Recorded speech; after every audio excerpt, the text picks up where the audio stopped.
Here's my own take on Faust.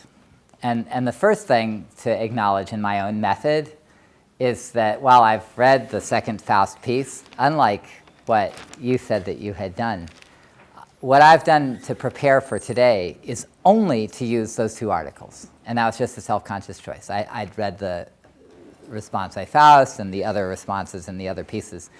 But I wanted to focus on the initial exchange itself. Faust's proposal really lies in his first article. He wrote it to be a freestanding, complete argument for all that after the fact you might have thought, boy, I could have done more with it. And then I wanted to see how it survived Finkelstein's basic response. After that, in a way, everything was just radiation or something after the explosion of the first exchange between these two guys.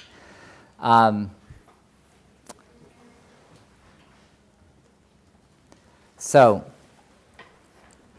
one other thing, though, before I get going.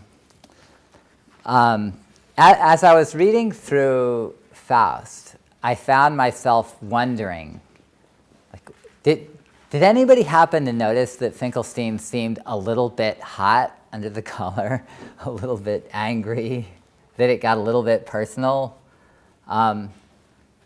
So did you notice in Faust any places where he already took on Finkelstein? Can you remember this much about the topic? Do you remember? Yeah. Yeah, you go and then you go, whichever. I think when he talks about like the analogies that Faust uses, he refers back to Finkelstein refers back to an earlier argument he made against Faust's inability to. That's interesting. Yes, I intended the question the other way, which was where Faust already, even in his original article, is already saying something about Finkelstein. But I think you're right, actually, that Finkelstein refers back to an earlier exchange. Right, he says, like, see my 1997 article. Yeah. Okay, go ahead. He mentions Finkelstein's chronology about how he shifts it all to a different period so that Right. everything is So this is where let's put it up here. Okay, so right off there's the low chronology, high chronology thing, and I had asked Mari to just to tap into the blackboard so you could actually see this. So for one, there's this major. Again, we've talked about this. Finkelstein has this major initiative where he proposes to lower the chronology, and so at some point, I think it's in the sidebar. That's a little bit. What page are we on? It's farther down. It's in the 150s. I don't know if everybody, this came up, somebody brought it up, and there are two pages that were published as sidebars. Here's one of them, but it's the next one, this is it, right? See, this whole thing, dating 10th century BC, he cites the low chronology Finkelstein has recently suggested. Although what's funny is that when Faust brings it up here, it's fairly neutral. I'm trying to remember if he says, well, even if Finkelstein is right, does it go down a little more? If Finkelstein is correct, then approximately 70 years should be subtracted from the dates used in this article, but the archaeological analysis would not be changed. In such a case, the historical background discussed here becomes more problematic. Well, right, so the whole idea of a sort of Solomonic kingdom or the 10th century first state would no longer work if you have to lower the dates by 70 years. So there's one thing. Could you think of anything else? Did you see this? Where Faust is already taking a stand against Finkelstein or using his stuff. Do you remember? Yeah? Okay, in the surveys, if we, there were 3 regional surveys. I don't know if you caught this, right? That Faust breaks this up into 3 regions. He talks about Judah, Samaria, and Galilee. And if you go through these, each one of those categories reflected a major Israeli, to use that term, survey of these regions. And this one for Samaria is Finkelstein, Lederman, and Bunamovitz. So there's a second one. Now, after that, there were a couple more. I knew those, but there were 2 others that I picked up. I won't make you try to find them. But one of them is, I think it's at the end, Mari, that there's a thing about Isbet Sarta. I don't know if you remember this as a site. And yeah, I think it's at the end. Yeah, there it is. Look, Isbet Sarta reevaluated. This is one of the, it's kind of like foothill highland villages that's, I don't know if it's kind of a little more below Judah, a little more below Samaria, but it's a little on the southern side. But he says it has implications for the way we might understand some of the marginal sites function. A re-examination of Isbet Sarta will serve as an example. Well, Israel Finkelstein established himself as an archaeologist by excavating Isbet Sarta. Like, this is his site, and his publication of it was considered groundbreaking. It was the basis for his whole analysis of how Israel began. And so for Faust to come along and say, oh, well, Mr. Finkelstein got this a little bit wrong, then it's potentially personal. And the one other one is this, there was another site called Khirbet Ed Dawara, and that's got, it's a part of the other sidebar, I think. Yeah, there it is. Khirbet Ed Dawara reevaluated. Well, it turns out this is another site that Israel Finkelstein excavated. So again, it's not like this gives you the answer to everything that develops. But in terms of your sensitivity to what's going on in these kinds of exchanges, it doesn't hurt for you actually to pick up where there's a history there. And so there seems to have been a real history here. Now, so acknowledging all that Faust really was taking on Finkelstein directly, let me walk through some of the pieces of Faust's main argument as I see it. Okay, so I have four main points, first of all, as a kind of first half, and then I have kind of follow-up notes on the bigger issues. So first of all, for Faust, the problem is to explain what he calls the 10th century urbanization. Right, so it was interesting. I mean, I hadn't remembered that right off he doesn't say the problem is to explain the gap in settlements or that all of these places are abandoned. He doesn't begin there. What he begins with is something that's a really, really commonly observed fact of the archaeology of Israel, which, I mean, one of the things that's always brought up when you talk about the possibility of a kingdom of Solomon is that there are these three cities that are mentioned in 1 Kings chapter 9 that say that Gezer, Chatzor, and Megiddo were fortified by Solomon. All of these sites have been excavated. In all of them, they found gate complexes, sort of fortified gate complexes that could be, and at least in the early days, were dated to the 10th century, right? Which would be, according to just a biblical chronology, the time of Solomon. Now, of course, if Finkelstein's right about the chronology, then the dates are all like the 9th century and not the 10th century. But this is how they've been taken. And Faust begins by saying, all right, here are these places. They go with urbanization, the concentration of people in cities. How to explain what's going on with that? And that's his starting point, something that other people have been trying to explain. And he adds to the list of those cities, Chatzor, Megiddo, so then he talks about Lachish, Tel and Natzbet, which is biblical Mizpah, Tel El Farah North, which is biblical Tirzah. That was one of the royal capitals of the northern kingdom of Israel. Shikmona, Beersheba. You can get the names from the articles. But he wants to contrast all of this to the Iron One, right? In the Iron One, you have all these new settlements, and they tend to be small. This is how Israel's first seen on the ground. And so he says, contrast with that. Second point. Faust wants to challenge the assumption of a continuity between the Iron One and the Iron Two. All right? So he says that the way everybody looks at it, you get some new, bigger cities in the Iron Two, but that essentially have the same patterns of occupation.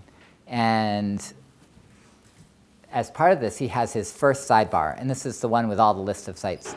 So for one, when I hope that you'd think in terms of the actual evidence, yeah, keep going. There's this one page, which was actually a separate page, if you remember, right? It wasn't even integrated into the paper. It was kind of a separate page of evidence. This is his attempt to give you a particular set of sites so that he wasn't just making statements without any evidence. Then his third point is that there is a pattern of this transitional period that's sometimes called the Iron 2A, but that could be called the Iron 1-2 transition, where there are no villages or rural sites in all regions. So this is really the gap that he's talking about, right? That there's a lack of villages or rural sites. And he says that the fact that this is true over all of the region, everywhere from the south to the north,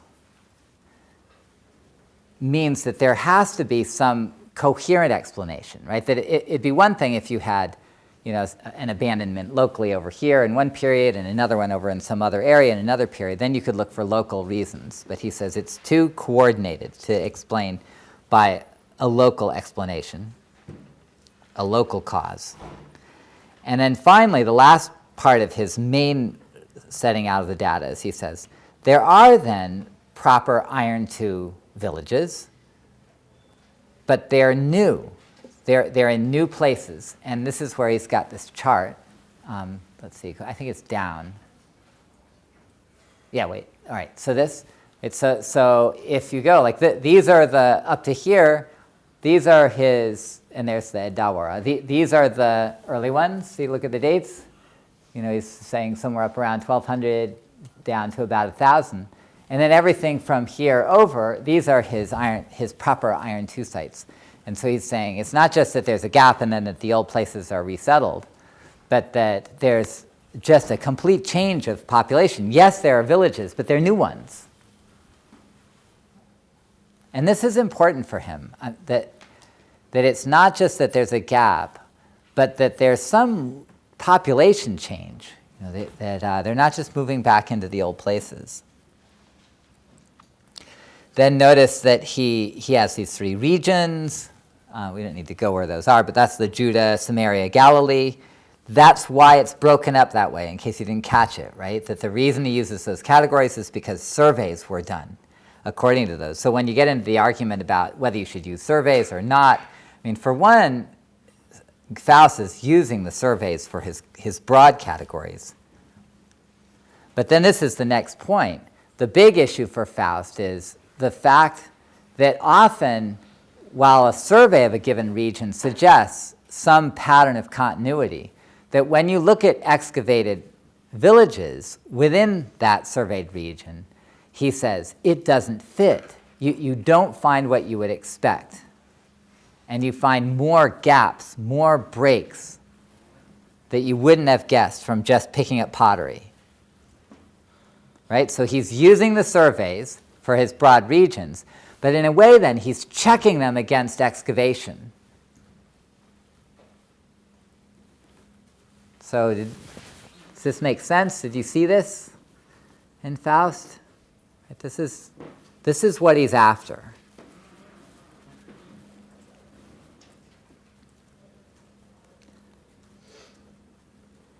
And only then, after he's established the pattern of excavations not matching the surveys, does he look for this unified cause. And that's based on a Philistine threat that leads to the formation of a state that he thinks resulted in the forced resettlement of people from the villages into larger towns. Notice that Faust allows 100 years. I don't remember exactly where he says it, but he says that the whole process takes 100 years. And so one of the things you might kind of keep in mind when you figure the forced resettlement and everything is, like, does this work for 100 years? There was a forced resettlement in the United States that began in 1911. At least for me, it raised a question of whether it was a little too fuzzy. And then the last thing to notice about Faust, I would suggest, is that he does talk about the Bible in about a half page at the end. Let's even look at it. Right, so here's this long article, 15-page long article, something like that. And for all the, yeah, there it is. For all the fuss. That's it. Archaeological evidence compared with the biblical tradition. And it goes down to the bottom of the page, and it's the top third of the page on the other one, which isn't to say that Finkelstein is wrong about his critique. But at least if Finkelstein's going to say everything that Faust has is from the Bible, you should at least acknowledge that Faust himself certainly didn't present it that way, and maybe didn't see it that way. Okay? So you think so I missed anything? Got it wrong? I mean, you with me so far? So let's look at Finkelstein. And now this is where you can help me. All right? Got another half an hour. So where do you think Finkelstein had a good argument? Right? So here's I sort of put out there, this Faust. So we already observed Finkelstein. In fact, if you go ahead and turn it off, thanks. You had Finkelstein? Yeah, okay. Go ahead and leave it up. Yeah, that might be useful. We'll see. Where did Finkelstein have a good argument? What did you like? He was just right. Yeah, in fact. Even though it was short, I liked at the end how he tied everything into the biblical evidence. Yeah. Saying how it kind of correlated with the general dates and happenings of specific events that happened in the Bible. Right. So the way Finkelstein's Bible thing worked was at least at a couple levels, right? So at one level, he had a problem with the whole idea of the kind of Solomonic state and the really specific, direct Bible application, and the Philistines maybe.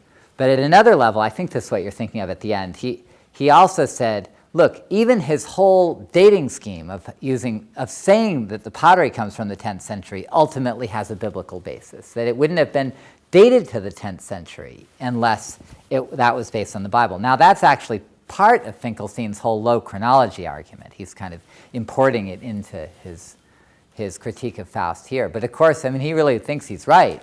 And one part of what he's saying is that he thinks that the Bible has tainted the entire archaeological chronology. So that's interesting. So you found that was convincing. So go ahead. Well, sometimes evidence can be really confusing. So Finkelstein likes to take a step back once in a while, and he just says think about it logically. A world without villages, that doesn't really make a whole lot of sense. Okay, so you like the world without villages, which I mean, you think somebody's got to be making the food. I'm going to come back to that. And yeah. What else? Yeah, go ahead. Pertaining to that statement, I think that that's like a fallacy because it's applying the cultural analogy that doesn't necessarily go with the Israelite state or that period. It's just assuming that they couldn't have survived without villages. They couldn't have survived without villages, which is, I asked myself the same question at least, is there another model? Is one of those arguments in Finkelstein that sounds very persuasive, but I also found myself doubting. We'll come back to it. Go ahead.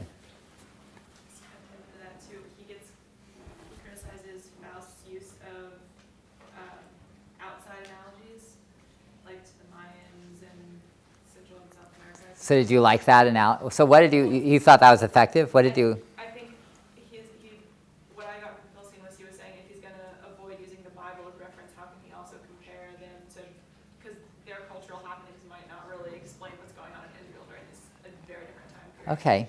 I mean, for me, the part about the analogy that was at least more attractive was he was saying, well, I don't mind analogies, but I don't think they fit well, right? That he's saying that the connections are sometimes really, truly, especially for the resettlement, they're really, truly centralized arrangements. And ancient Israel in the 10th century or whatever it is just doesn't look like that to him, right? That it's the wrong analogy. Yeah. And also, I think Faust never expressly states that there were no villages. He just says there was no abandonment. It doesn't say throughout Israel that no one was in a village at any time. It just said that at certain points there is a gap in occupation not necessarily that simultaneously everywhere in Israel. There were none at any given point. I mean, overall, I had the impression that Faust would have said that there was a period of time in the 10th century when there really were no rural sites or villages. Although, if you go back and you read his argument, he's a little bit fuzzy because he's emphasizing the contrast between excavation and survey. So he's saying surveys indicate continuity, and so far, over and over again, excavation shows the disappearance of these places. And he sort of leaves out there the possibility that it could be complete. But this is where, if you went to read his follow-up, he backs off a little. I mean, he says, yes, the pattern I am saying is I totally maintain, but I'm not saying it has to be 100%. Yeah? It's criticized for the groups of excavations that he uses too, and Finkelstein says the surveys are okay. I think he says that it's okay to use survey evidence, and I thought that a point that Finkelstein and somebody in the rebuttal made that was interesting was that some of the surveys that he rejected are widely accepted in the archaeological community, and for him to just sort of dismiss them is his choice, but is probably something that other archaeologists are going to argue with because Right. they accept it as the information. Yeah, this is interesting that the question was he being kind of too hard on the surveys?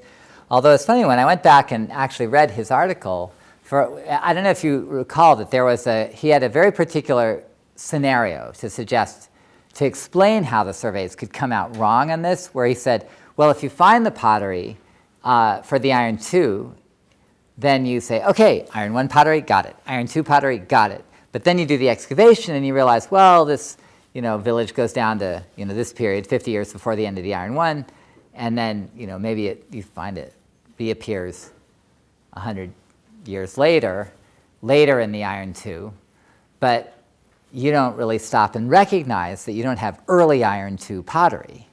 Right? And you'd only know that if you really excavated everything and found assemblages, which are like whole selections of pottery that are dated to specific floors and surfaces and buildings. But when he described the surveys, I kind of went through thinking he'd be more critical than he was. I mean, he actually, in fact, what I was beginning to expect was that he would be critical of Finkelstein in particular, and that Finkelstein would go after him for it. But in fact, in all 3 cases, he said, well, they were pretty carefully done, and they did have ways of distinguishing early iron 2 from later iron 2, but in spite of that, it still doesn't totally come out. He talked about a large number of sites in Finkelstein's survey that only had like 2 sherds of the early iron 2. Yeah, what did you want to say? I don't remember what Okay, if it comes back. Right, so let me give you a couple of my own responses to Finkelstein's critiques that I thought hit home. And I guess, it reminded, when I first read these articles, for all that I said, I don't want you to dismiss Faust too quickly, just like I didn't want you to dismiss Faust too quickly. After I read the 2 pieces, I thought, oh, this doesn't hold up. And I think it's because some of Finkelstein's arguments just seem so right. Here are some of the ones that I still think sound really right. So number 1,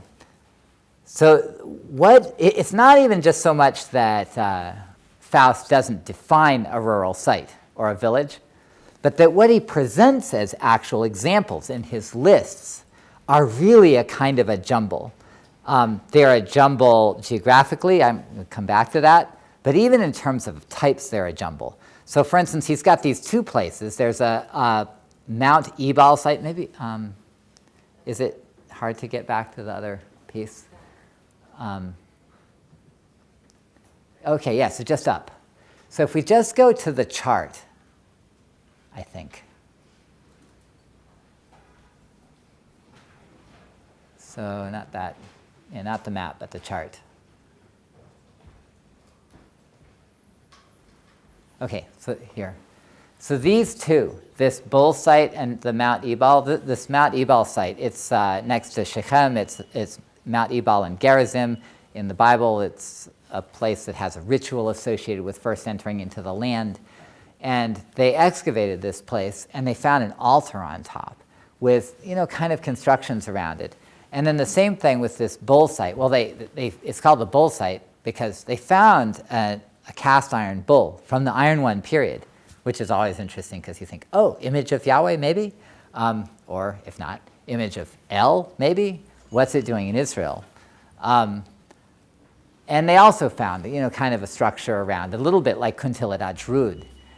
But these are not really villages, right? They're religious sites of some kind. And meanwhile, over here in particular, you have this site called Tel Masos, which again caught my eye because I've read some stuff about it. It's way down in the south, in the Beersheba Valley. It's considered the largest site of a batch of towns that are way down in the south of Judah even. And that a lot of archaeologists don't think were related to Israel at all, at least up until the 11th century. They were just some kind of independent group call them Canaanites or whatever they were. And also, it's not a village. It's pretty big, it's fortified, and it's just strange to see it on the list. And Finkelstein points it out as well. And that's part of what bothered him when he said that the list of Faust sites is inadequate. And the complaint here is just that they don't all seem to be villages. So if you want to say, this is my list, they all indicate the same thing. So if Tel Masos is abandoned, that's more like the abandonment of a city site than the abandonment of a village site, which is backwards from what Faust says you should expect. Right? So that's pretty serious. Number 2, Finkelstein objects to the geographical span. He says Faust takes everything from the deep, deep south, like Tel Masos and Beersheba, which are, let's use the map. So I think it's just down.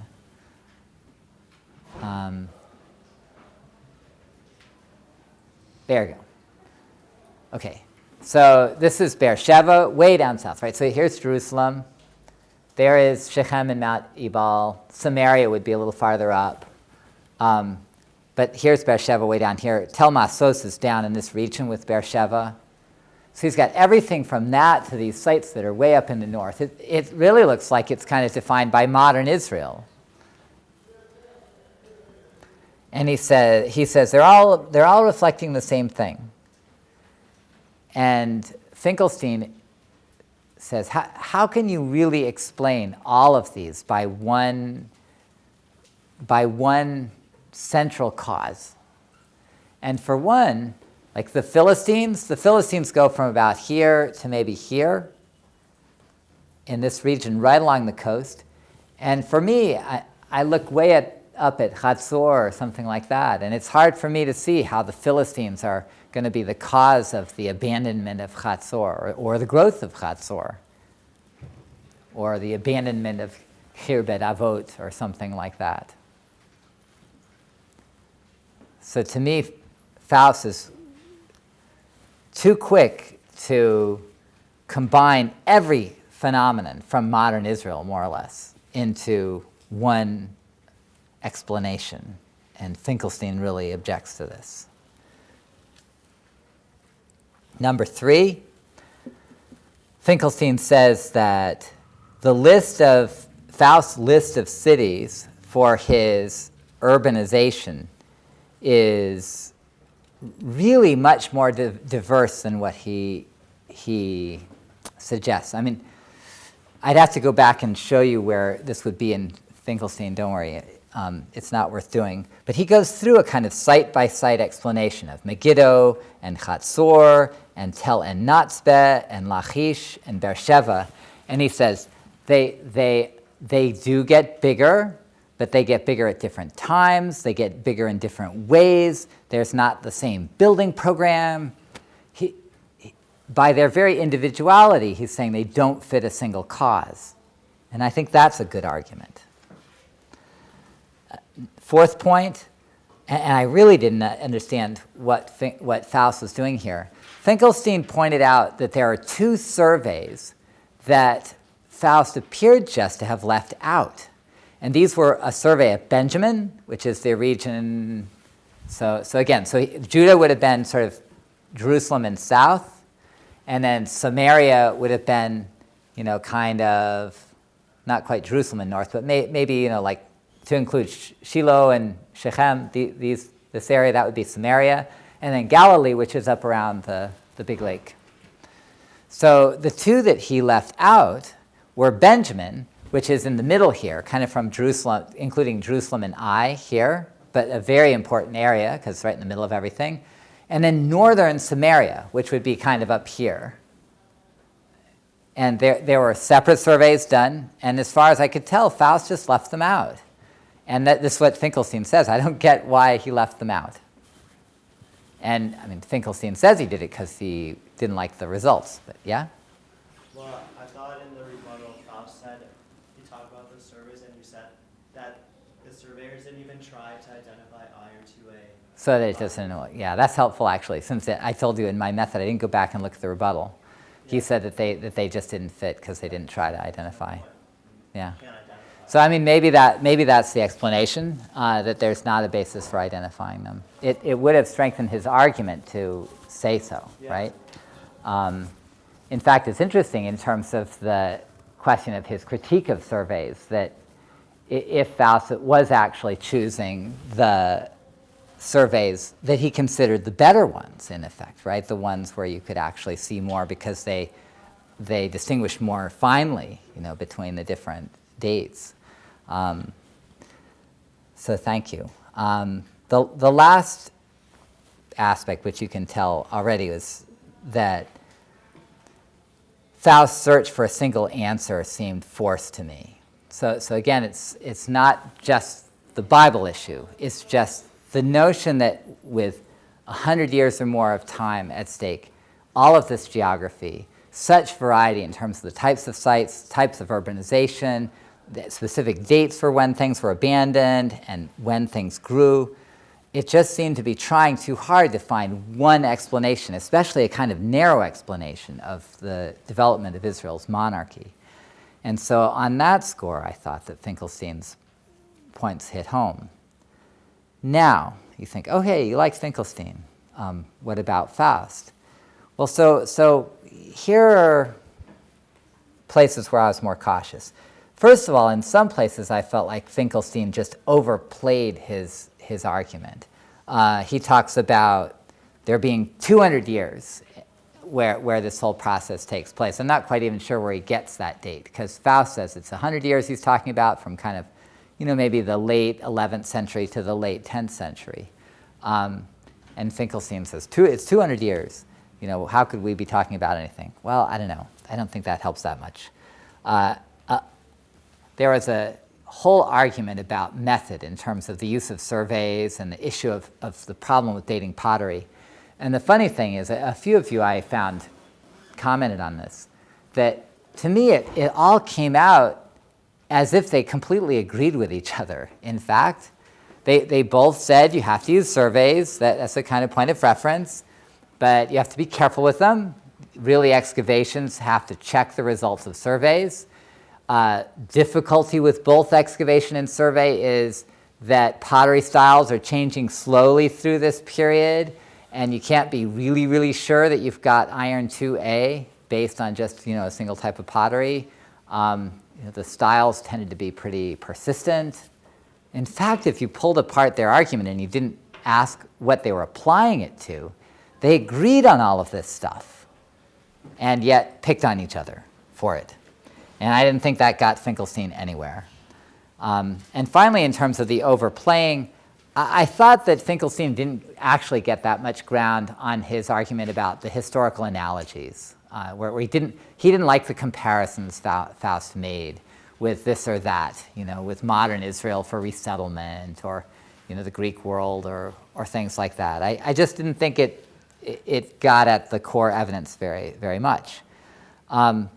There were some areas where I thought that Finkelstein really either misargued or missed an opportunity to argue better. I guess, first of all, I thought that Finkelstein made a mistake by playing the whole thing as a Bible argument.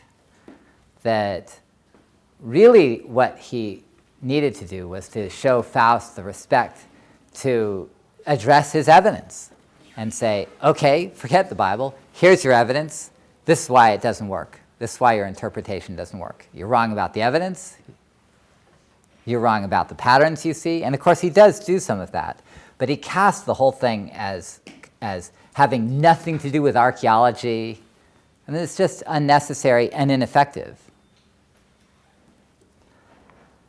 Second of all, the core issue for Faust, I think, is not the idea of a single cause. This is what a couple of you are saying when you distinguish between his evidence and his explanation. That the core issue is not a single cause, but the lack of 10th century settlement and the major shift of new Iron II villages. And I felt that in the end, Finkelstein didn't really address this. Like somebody said, I mean, he failed to take apart Faust's argument point by point. Instead, he just built his own argument from the 6 flaws that he saw in Faust's method. But a lot of his criticisms were aimed at the attempt to explain by a single unifying cause. And he didn't finally say, other than saying, well, in general, the surveys show continuity. He didn't say, okay, here are your sites, Mr. Faust, where you say there is no occupation in this 10th century. There is. You're wrong.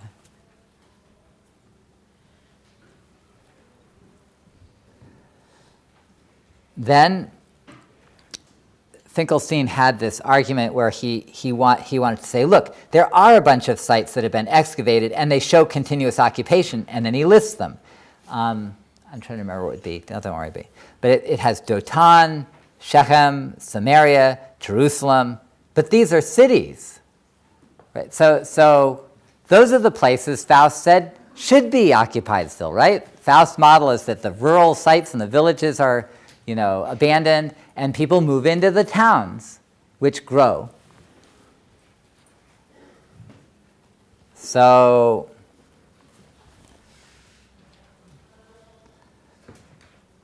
then finally, I guess, on this thing of the world without villages, this is where I actually did know a little something. There's a guy named David Schloen who's talked about ancient society in another context, but who has a section where he talks about the way in which people farmed from city centers, that the normal way in which people made a living, even in really large ancient cities, was by farming the land immediately around the city, so that the villages did not exist as the kind of farming supply for the cities.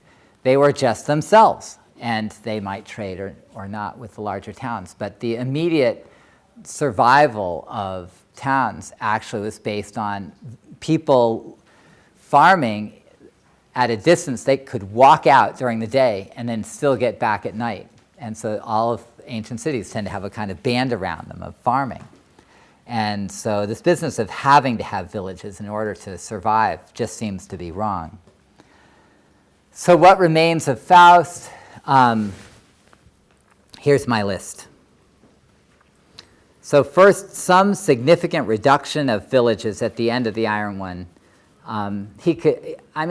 Surely he's wrong if he wants to say that they're all gone. But it appeared to me that there are fewer rural villages at the end of the Iron One, and somehow that's got to be explained. I think he's right about a shift of location for the rural sector, if you call it that, in the Iron II. This is what he had as his 9th to 7th century, right? So it didn't seem like Finkelstein argued against it. He has actual new villages. He says, there they are. There was a list at some point, right, with the first dates. So this means something. Fewer villages at the end of the Iron One, when they come back in different places.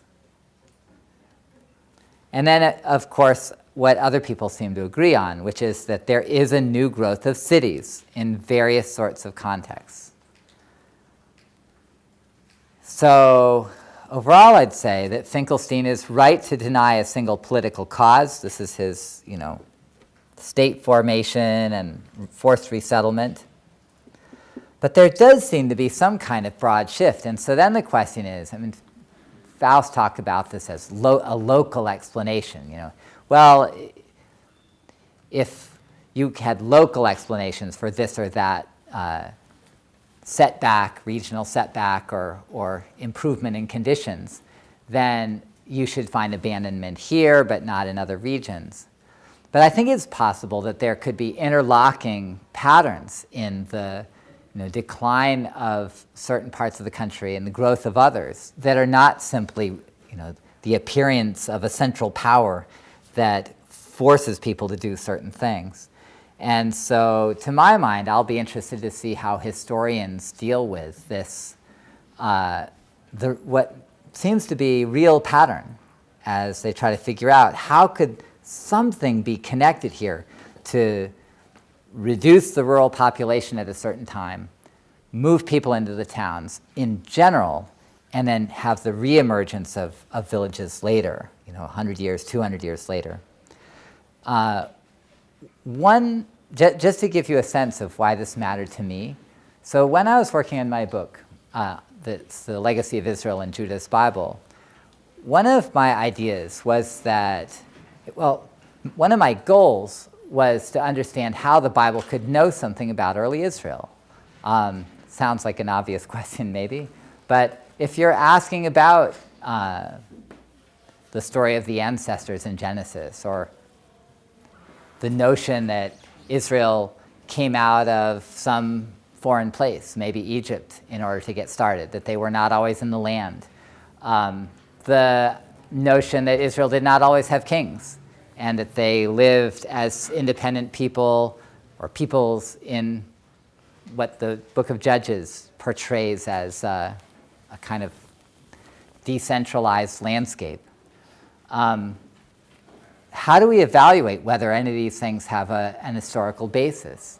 And so part of what I wondered was whether certain traditions could have been anchored in sort of age-old practices and that were tied to festivals, to muster for armies to fight. I pictured a kind of continuity where if you had the same people doing the same things in the same places over a long period of time, that they might, from that,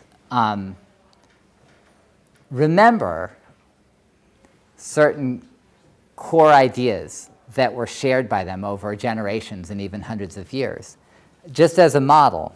And when I first encountered Faust, it really made me do a double take. And I don't know if you can see what's at stake, but if you imagine that there are all these people who live in the Iron One period in Israel, and they have a notion of who they are and how they got started, and there they are with their festivals or their shared practices, but then suddenly those places are gone, then the kind of continuity that I imagined doesn't really apply anymore.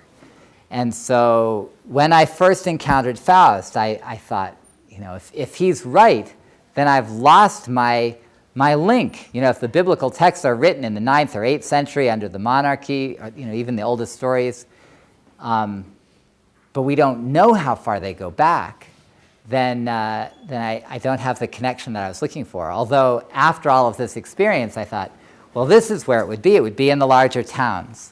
That if there's a continuity that explains how the Bible would know things, even ideas from way back in Israel's past, it would be through the towns, at least as Finkelstein would explain it, and not through the little villages.